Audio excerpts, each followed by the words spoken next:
This is a King James Moment, brought to you by Lighthouse Baptist Church in Grand Prairie, Texas.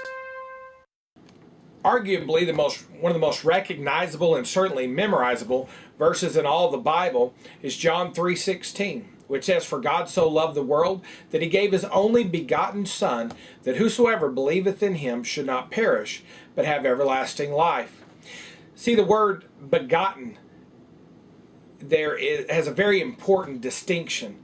And the NIV, instead of saying only begotten Son, says one and only Son.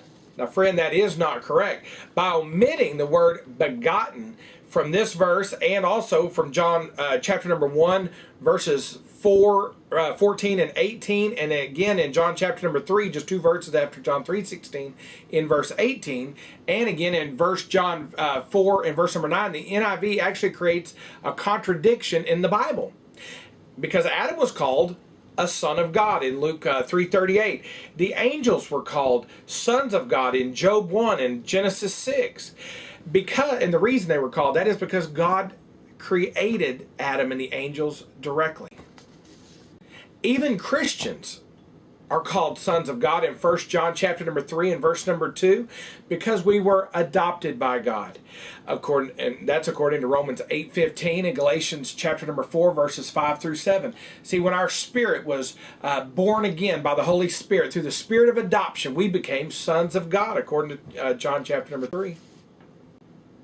Jesus was not the one and only Son of God. If you're saved, you're a son of God. Jesus was the only begotten Son. Jesus was the only man who's ever existed who was born both spiritually and physically of God. Jesus was God manifest in the flesh. So once again, the NIV is making a mess of things. The King James Bible has it right. You know why I'm sticking with my King James Bible? Because it's spot on, it's precise, and has accurate wording. That, my friend, is why I'm sticking with my King James Bible. And once again, this has been a King James Moment from Lighthouse Baptist Church.